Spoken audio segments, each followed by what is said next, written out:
Welcome back, ladies and gentlemen. We are here at Kantipur Conclave 2022. To everyone watching us online via Kantipur Television HD, Kantipur Cineplex HD, and eKantipur, we would like to welcome all of you once again. We're here at day one of Kantipur Conclave 2022, Beyond Boundaries and Beyond Expectations. This is the fourth session, Nepal and the World. This is definitely going to be very, very interesting and intriguing. Nepal, sandwiched between two emerging superpowers, India and China, is navigating a complicated geopolitical landscape. A developing country such as Nepal is also disproportionately affected by global challenges such as the climate change and the COVID-19 pandemic. This session will center around how global and geopolitical challenges affect Nepal and how to navigate it using knowledge from Nepalese who have made their own mark in the world. So ladies and gentlemen, please join me in welcoming our fabulous panelists for this session. Aneka Rajbhandari, co-founder of Arniko project. I'd also like to invite on stage Iqbal Singh Sevea, Director, Institute of South Asian Studies, National University of Singapore. We'd also like to invite on stage Nilanjan Ghosh, Director, Observer Research Foundation, ORF. Please do join me in welcoming Ambassador Dr. Shankar Prashad Sharma, Economist and Diplomat, on stage to complete this panel that we have for the fourth session here at Kantipur Conclave 2022, Nepal and the World. And now, inviting the man who will bring this session together, our moderator for this session, Mr. Sujeev Shakya, founder and CEO of BEAD, which is also the knowledge partner of Kantipur Conclave 2022. And ladies and gentlemen, the stage is all set for this session, so I would now like to kindly request our moderator, Mr. Shakya, to kindly take this session forward. Thank you. Thank you, Sadiksha. Thank you for the introduction to the panel, and I think I would like to, since we have 45 minutes, and just for the panelists to know that there's a clock right out there, and so we'll try to make it as conversational as possible. Sadiksha set the stage for our panel.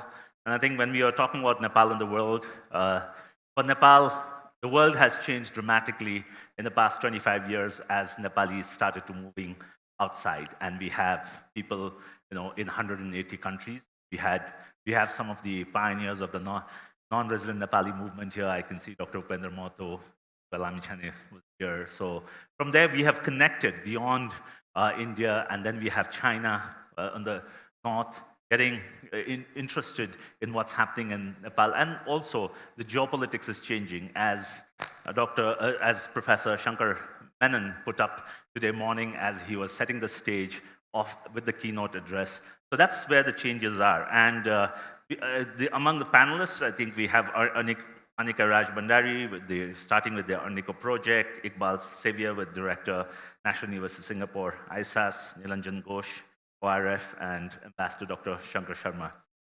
So what we are going to do is start with a quick round of 2-3 minutes of introductions around what you're doing, and then we will get into some more detailed discussions around the issues that we are looking at. So maybe it's also good to know about your institutions. So maybe let's start with Aneka to say what does Arniko project do? What do you guys do? So thank you for asking this question, actually. And the Arniko project it actually started as a personal initiative. Me and the co-founder, as well as the other, we were both in Peking University. And whenever we told people that we were studying in China, they would ask us immediately about what are Chinese people thinking about this matter, that matter. And we thought, we all, of course, have our perspective on it, but we realized that people need to have their own perspective as well. So this is a personal initiative that we started that aims to break two firewalls. One, as we all know it, in China is the internet, and the second one is the language. So by translating Nepal-related content from Chinese to English, we allow people to have their own perspective more authentically on Chinese perspective. And as well as like without getting lost in translation or other biases as well as interpretation. Thank you, Aneka. So maybe I move on to Nilanjan to talk a bit about ORF, Observer Research Foundation, and especially the Center for New Diplomacy Initiative. We've done work together, so it'd be good to introduce the institutions that you're affiliated with. Absolutely. Thank you, Sujeev. Observer Research Foundation is a policy research think tank working in the domains of geostrategy, geoeconomics, economy and growth, SDGs, inclusive growth, climate change, space programs, policies. In fact, touching almost all the endeavors which affect the human existence. As far as the Center for New Economic Diplomacy is concerned, this was conceived of in 2019. And the idea was that the changing geoeconomic and the geopolitical forces that have been affecting the space, especially the space of the Indo-Pacific and the broader space as well, need to be looked at through a different lens altogether. And not only that, in fact, diplomacy also needs to be relooked at through an economic lens with the usage of economic instruments, as also, in fact, analyzing the various economic forces that are affecting this broader space. Now, in the process, what happened was that we've had been looking at development cooperation, trilateral cooperation, but the other SDGs and the inclusive growth aspects of the human endeavors also started being included in this particular center. So right now, that's what this center is all about, and with primarily with certain geographies like the African landmass, the BIMSTEC, as also, in fact, in this part of the world. Thanks. I think it's one of the exciting things that the Center for New Diplomacy Initiative does is, which I get very excited about, is the Kigali Dialogues. The second edition happened in August, so it's about connecting different regions. So maybe we'll go to Iqbal to share a bit about NUS ISAS institution. Also, I have my own personal affiliations too. It's a gathering of friends, isn't it? The Institute of South Asian Studies, Research Institute based in National University of Singapore. As the name would suggest, we study contemporary South Asia, focus on a number of thematic issues, including geopolitics, multilateralism, increasingly minilateralism as well. We look at trade and economics. We look at connectivity issues. We also look at the diaspora as well. So this is something an eye on as well. And we are recently, we are prioritizing developing an entire research focus on sustainability and climate change. So I'm delighted to hear the conversations going on here. Thank you, Iqbal. Of course, Dr. Shankar Sharma doesn't need much introduction, apart from being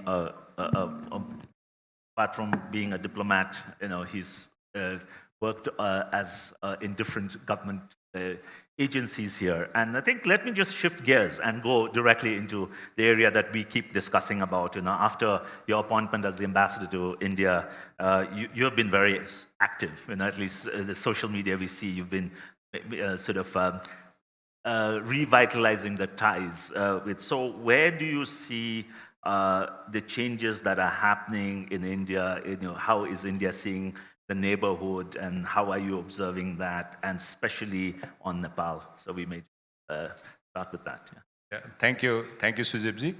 After the visits of the two prime ministers to each other's country, like the prime ministers of Nepal to India and then Prime Minister Modi ji to Nepal, I think it has created a very positive environment in a number of aspects. I think when I say number of aspects, I'll say that the trust and confidence I have observed that it has been enhanced. I can talk with Indian authorities, both in the government as well as in the non-governmental level, with confidence and trust. I think that's what my observation is. And the second area is the communication has also been enhanced, both in terms of government to government. When I say government to government, I think there was also some restrictions earlier because of COVID-19 pandemic. But now the working groups and number of committees between Nepal and India, they have started meeting very regularly.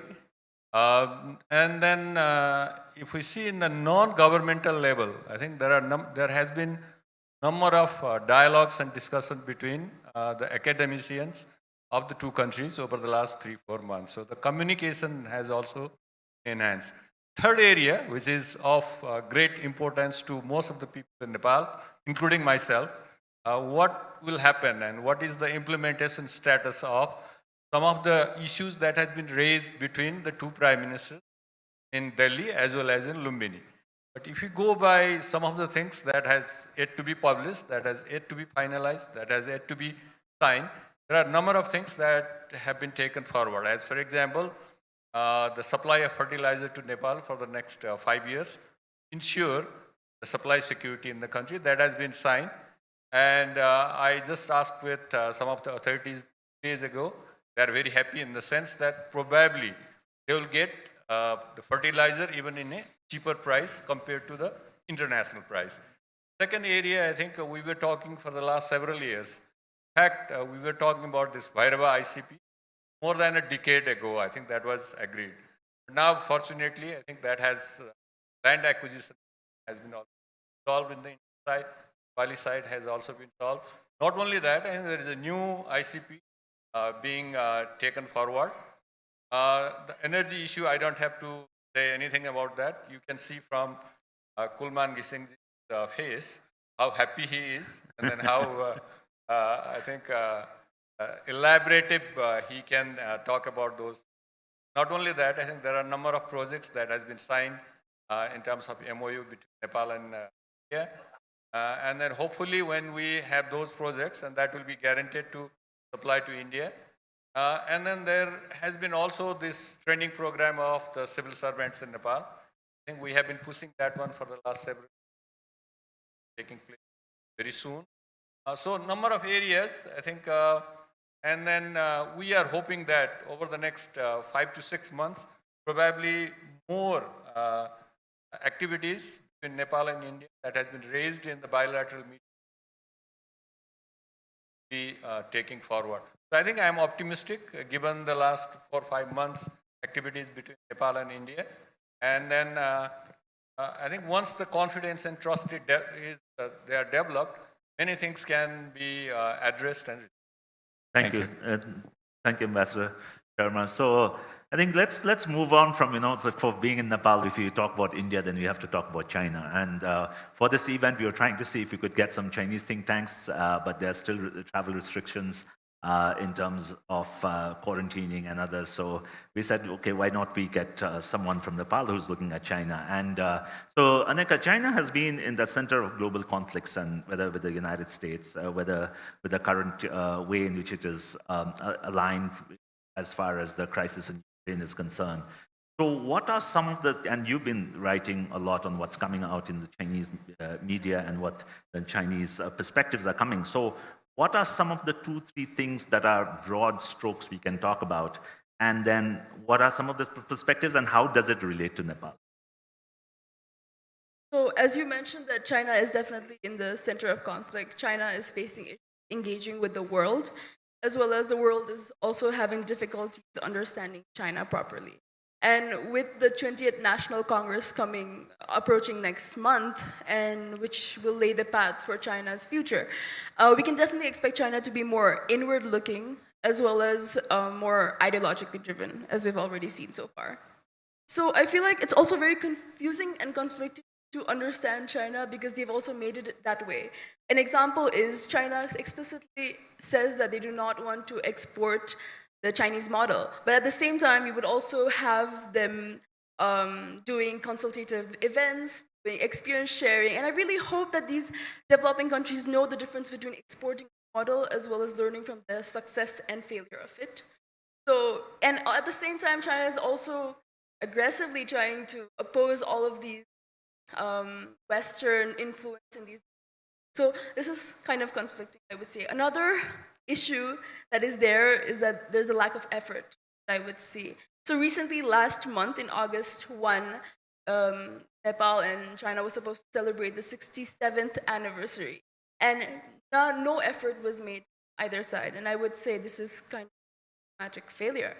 It is also the People's Liberation Army Day, which they mentioned, but they didn't mention about the diplomatic relations. But despite this reluctance, we've seen that there are a lot of party-to-party exchanges happening. In fact, I think Nepal is the country in South Asia with the most party-to-party interaction, exchange, communication.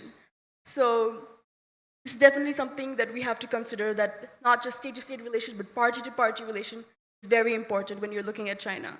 And since 2015, we've definitely seen Chinese presence in Nepal, but I feel like more recently we've seen China's presence stronger, but also in a more political way. And I'd just like to take the example of MCC over here and share a little bit of perspective that was in the Chinese media. So I really closely watched Chinese media and what they think about Nepal. And especially in MCC, we saw that China was definitely unhappy about the whole MCC passing over here. And before that, they definitely had very, very strong views. And the way they interpreted MCC was very interesting because, of course, they have to interpret it in a way that not just the government understands, but also the people understand. So the way MCC was narrated was compared to their unequal tea treaties that China suffered and which caused the long years of humiliation. So there was one quote that really stuck with me, and it was all over the Chinese media. And it was actually a quote by a military strategist back then during the dynasties, but it was used more in context by a former premier in China when he was forced to sign an unequal treaty. And it was 弱国无外交, which basically means weak states have no diplomacy. And that's pretty much how we have been perceived so far after passing of MCC. Thank you. Aneka, so two things. So we are perceived as a weak state, and definitely party-to-party relationship takes priority, be it with India or with China, or over government to government. And I think that's a big challenge we have to navigating on both sides.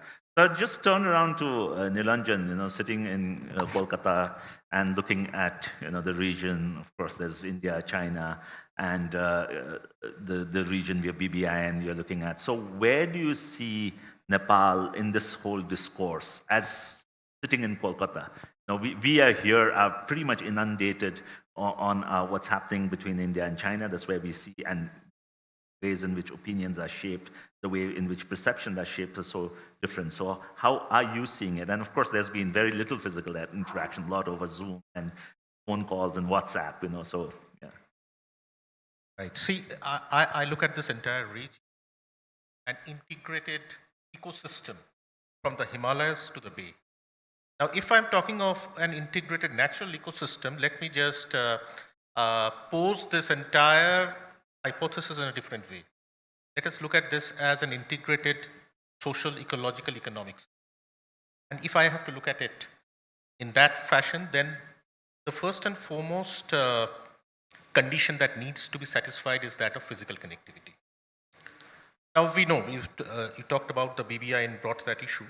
Now, yes, there have been issues as far as the motor vehicles agreement is concerned, but that is primarily because of Bhutan's reservations related to the congestion and the pollution that, in fact, the number of cars, number of vehicles that are going to ply out there is going to bring about. But barring this motor vehicles agreement, there are various other forces that can work in the BBI.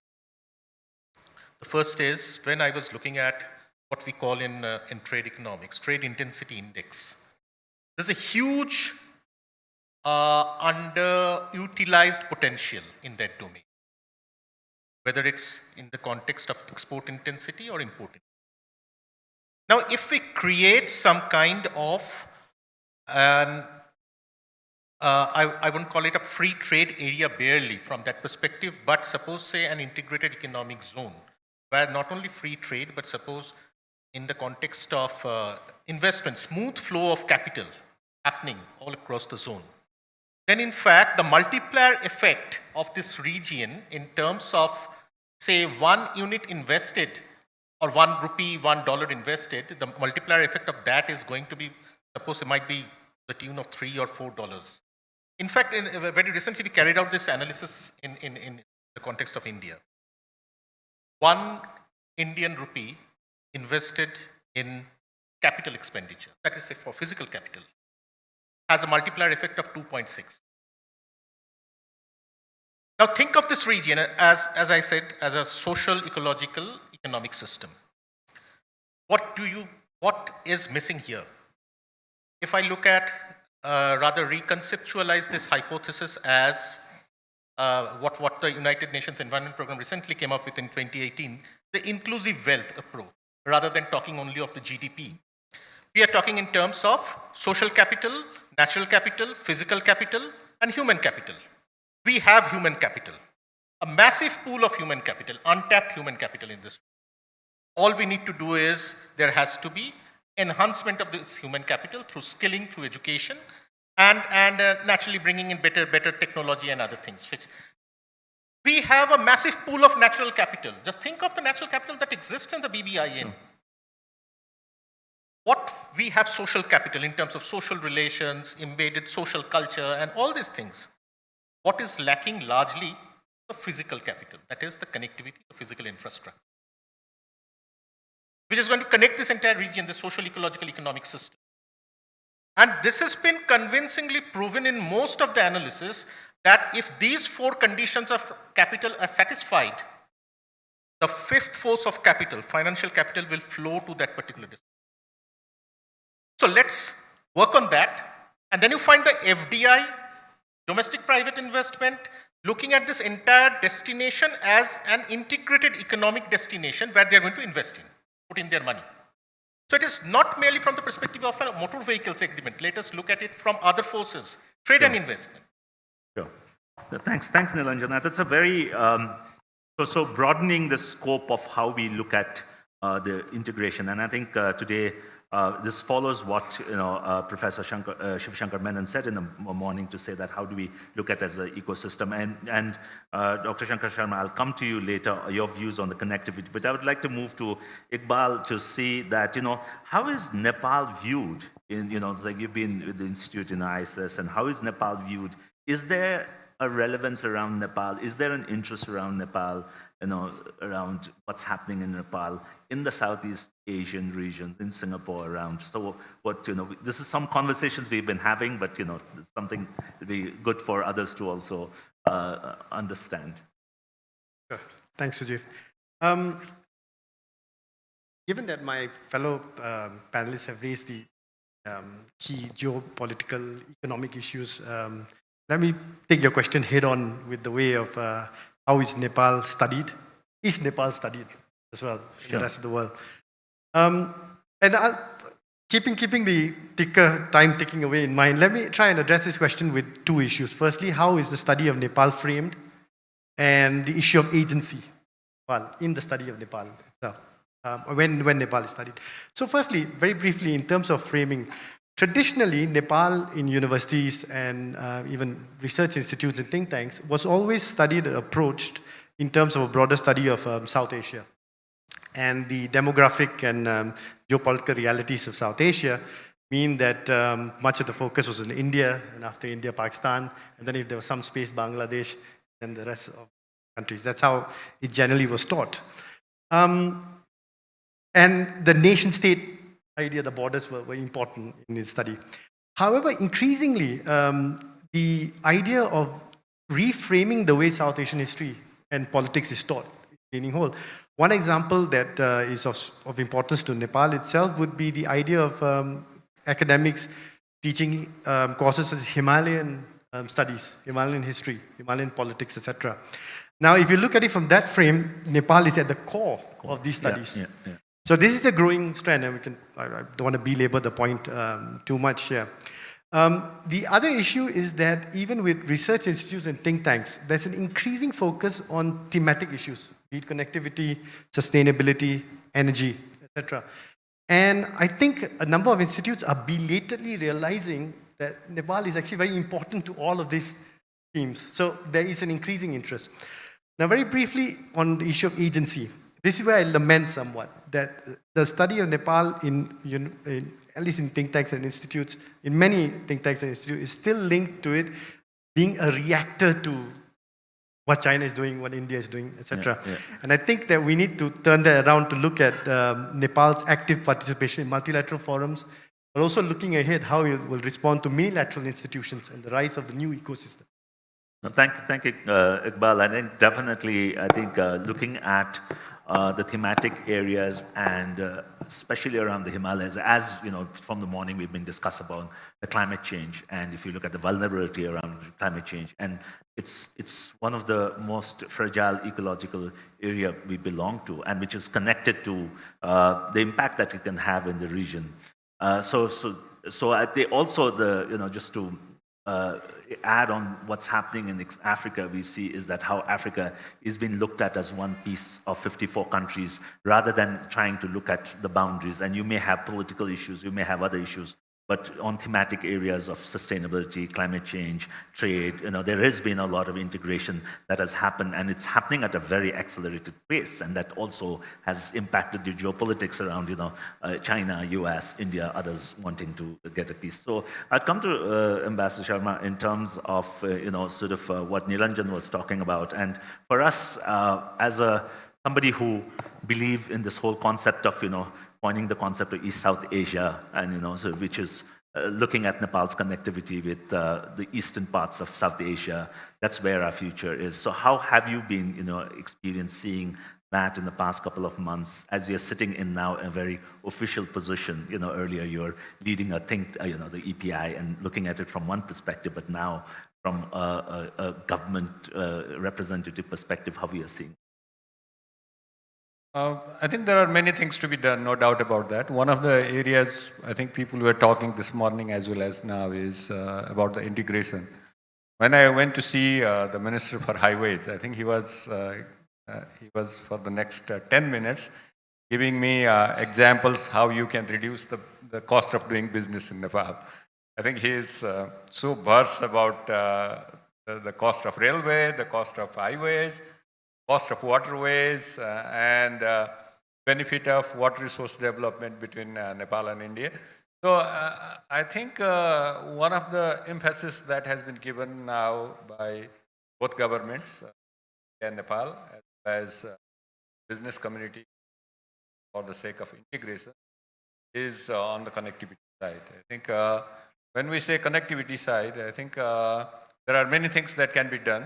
The eastern part of India is also equally important. But more than that, I think one of the immediate activities I think that has been taken was on the ICP.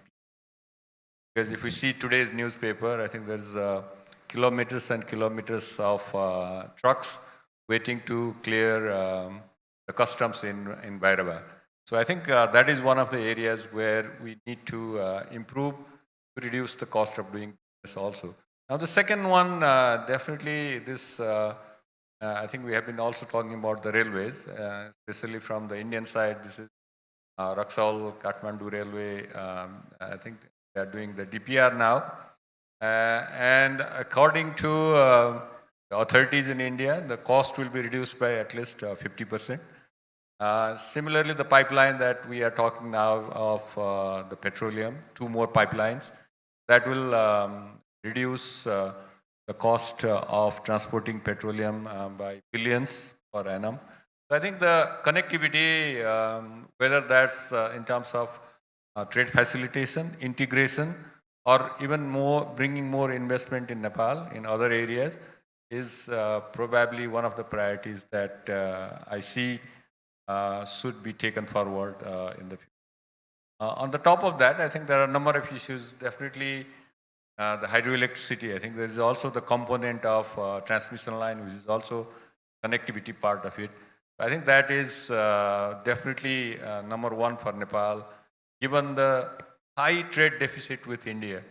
And there are a number of other areas which we can explore in the future between countries also.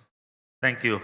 Thank you. So I'm seeing some questions coming up on the app on Events More, but I have a very, sort of something that I want to ask Aneka, and more like, it's not a crystal gazing, but if there are, looking at what's happening and, sort of the convention coming up in Beijing and then the elections in Nepal, if there are 2 things you would like to see that we have to be watchful about as we are, just to watch what's going to happen between India and China, where it is going to go. Sorry, Nepal and China in the days to come. What are the 2 things you see based on what you've been reading on the Chinese media and what's happening in the Chinese social media? Do you mean like in the recent? Yeah, recent years. So what may happen? What are one or two trends we should be very mindful of as we are looking at happening? One thing that I mentioned in my earlier answer was definitely the 20th National Congress, which is next month and which will pave the path, and it also marks Xi Jinping's third term. And so I feel like that is definitely something that we all need to be watchful for. And as I've already stressed, that in terms of China, we have to also look into party-to-party relations to understand China, because they have the saying that if there is no CPC, then there is no new China. I tried to translate that. But yeah, so we definitely have to keep our biases aside and try to understand China through a party lens as well. So that's definitely what I would say at the moment, the main thing we should be watching for. Yeah. Thanks, Aneka. So there's a question that has come up from Anish, and so maybe I'll just direct this to Pastor Sharma in terms of about an identity. So when we are talking about Nepal and when we are looking at the world, and especially now being an ambassador to United States, now ambassador. So what are some of the identities people look at Nepal from? Because internally we are always trying to project Everest. The granular discourse becomes, Everest is in Nepal, Gautam Buddha was born in Nepal, and that's what the question is as to where does you see the change? Is there any transformation in the identity? How do you? So that's the question. Yeah, good question. I think definitely people talk about Nepal when they say that this is such a wonderful country, such a beautiful country. That's number one, everybody says. Number two is how friendly Nepalese people are. I think Nepalese people are very friendly. I think there's, in general, I think I'll say more than 95% of the people that Nepali people are honest, also very, very friendly. Third aspect, I think this is from India basically. India thinks that although constitutionally we are a secular country, but they think that, okay, Nepal is the only Hindu country in the world. So that's how I think they also see it. The reason is that you see hundreds of thousands of people going to India, I think every month in pilgrimage, Char Dham and all those things. Definitely Indian also, they would like to come to Nepal, Pashupatinath, Muktinath, Ansarovar, there are so many other places. So I think they also have that perspective here. But I think there are, again, from the perspective of a political perspective, if we go and talk with different, and not only Indians, but also from Western world, I think there are two that will talk about these in terms of geopolitical competition. First one is, I think it's slightly different compared to what it used 10, 15. Most of the countries, they would like to influence in three ways, many countries. Influence means all the countries like to influence, no doubt about that. One is trade, investment. The third one is also providing capital for development activity, bilateral.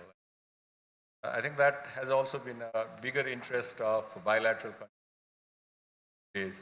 The second area is, no doubt about that, the political parties, students, youths. Third area, I think, highly concerned, and we should also be very careful. I think talk about these things.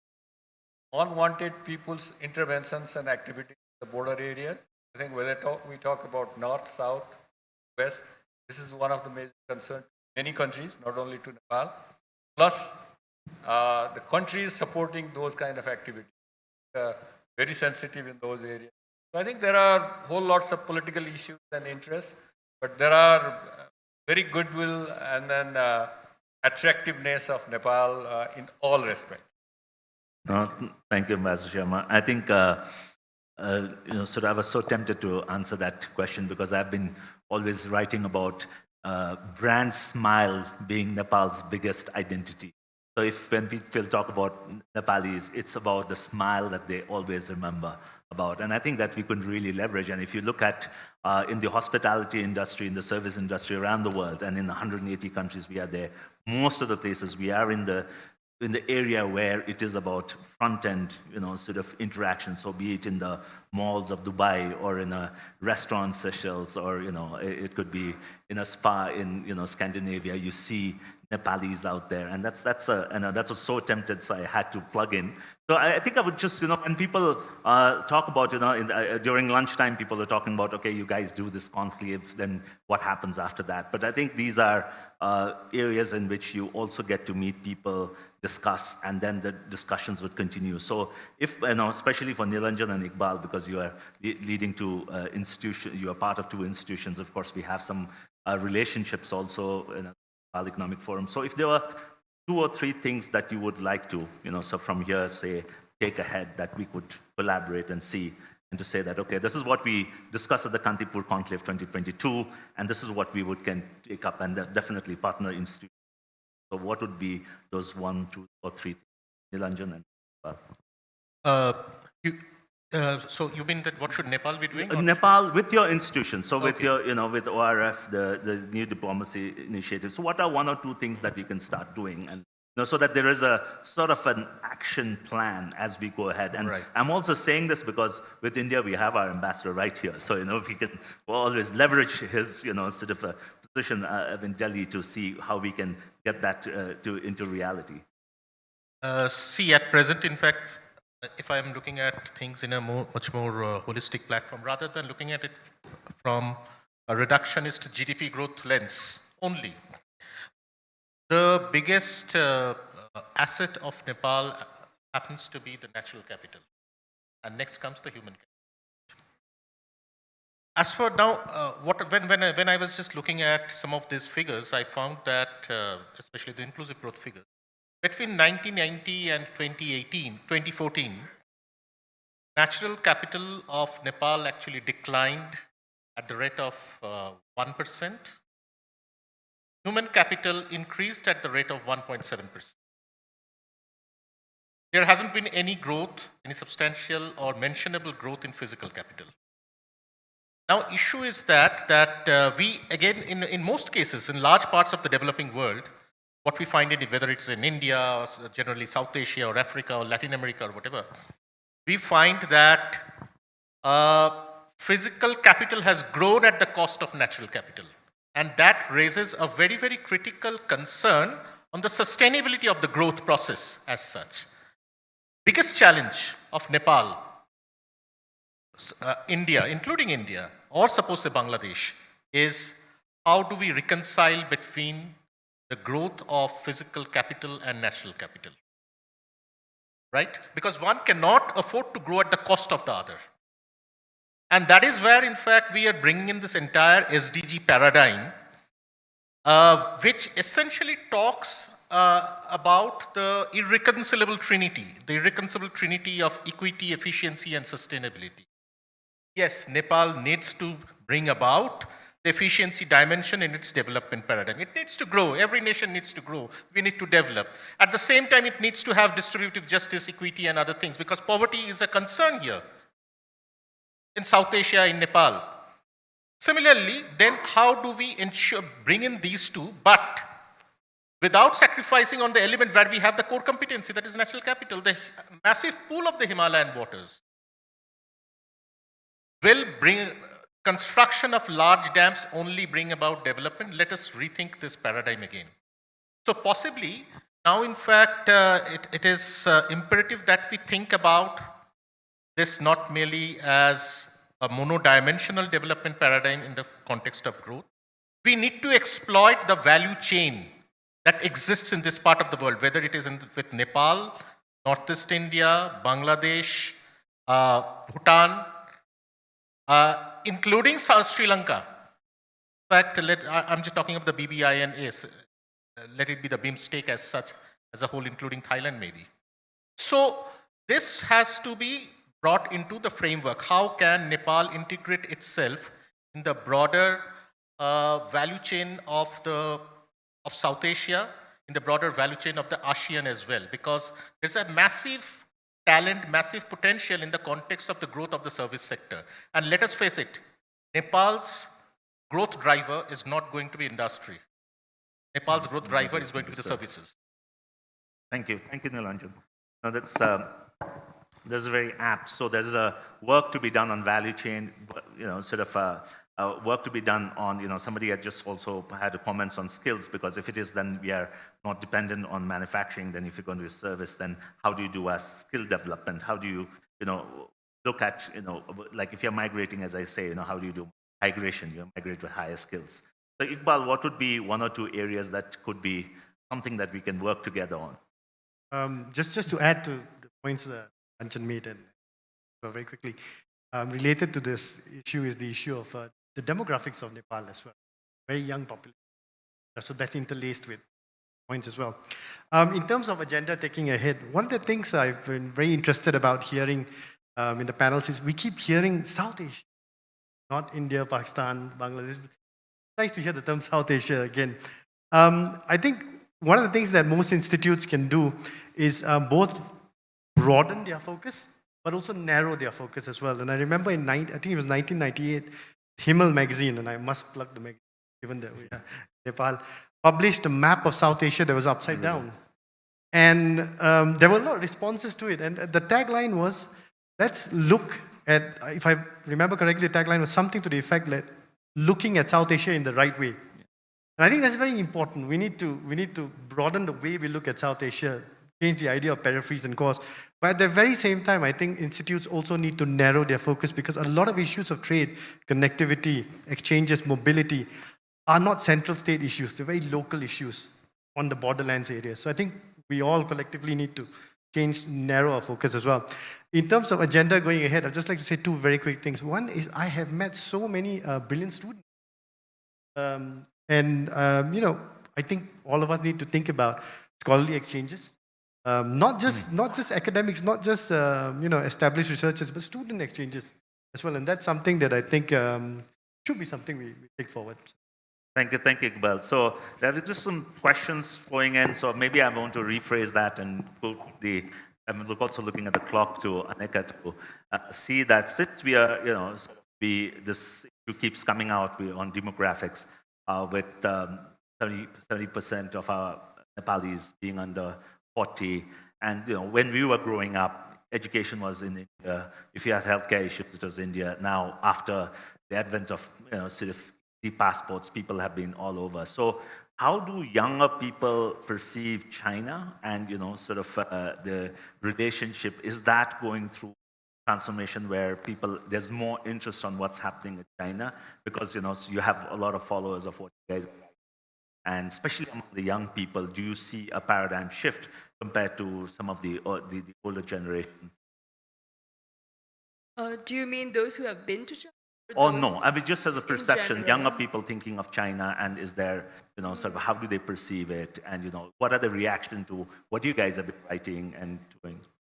Like it goes without saying that we still don't know so much about our northern neighbor. It's still the case. Definitely a bit more now, especially after the more increasing presence of China. But among, at least in my observation, in my circle, I definitely have a lot of friends and connections who have been to China. So I feel like for anyone, at least, they have to go to China to actually see and actually experience what they've seen in the media and the news over here.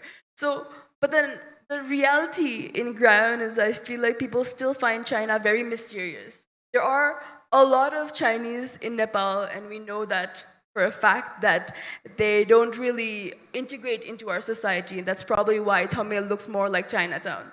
And I feel like that's the problem here, because that's exactly why there's still, nervousness, or people still feel like, why are Chinese so mysterious? You always see news about cybercrimes and all this, which definitely affects China's image.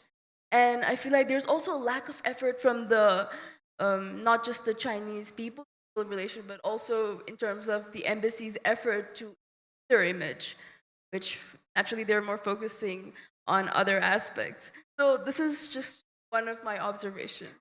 Thank you. I think the clock is ticking, so any final 30-minute interventions from any of the panelists, a quick 30 minutes, any final thoughts you have before I wrap up? 30 seconds, interventions, anything? Dr. I don't Sharma, have any last anything. words? Thank you and congratulations for successfully conducting this panel discussion. Thank you. I think that's a great way to end this panel. I think it's great to have perspectives, and I'm so happy that Iqbal could travel, Nilanjan could travel. I mean, Dr. Sharma could come here, and we really need to keep these discussions going from our side, from sort of Nepal and the World program at the Nepal Economic Forum. We are keeping this discourse going, expanding our relationships, and trying to see that let's look at Nepal that is one of the, if we were in Europe, we would have been the 5th largest populated countries, the 6th largest, in terms of size. We are not a small country, and our wings are spread up to 180 countries. And I think the way Nepal should look at the world and the world should look at Nepal should change. On that note, thank you very much. A round of applause to our panelists, and thank you for being part of it. And over to you, Sujeev. Thank you very much to our moderator for still keeping a minute on the clock and wrapping up this fabulous session on Nepal and the world. Yes, Nepal is the land-linked country between India and China, a country with the highest mountain, a people with the biggest heart and definitely the widest smile, like everybody agreed on this panel. Thank you very much, ladies and gentlemen, for this fabulous panel here at Kantipur Conclave 2022. Thank you so much. We talked about Nepal and the world, and now we focus a bit more on the soft powers that Nepal has. We're getting ready for the 5th and the very last session here at the first day of Kantipur Conclave 2022. Ladies and gentlemen, thank you very much for being with us as we take some time to just reshuffle the stage and get it ready for our last session for today. I'd once again like to go ahead and thank all our sponsors, our title sponsor NIC Asia, powered by Asian Paints, hospitality partner Hyatt Regency, international airlines partner Cathay Pacific, education partner Uniglobe, our home appliance partner Haier, our e-commerce partner Daraj, green mobility partner BYD, insurance partner Shikhar Insurance, and our knowledge partner Bead. With thanking our sponsors for collaborating and supporting us in Kantipur Conclave 2022, it is now time that we set the stage for our 5th session, which is Unleashing Nepal's Soft Power. At a time when digital access is at its best, Nepalese have been making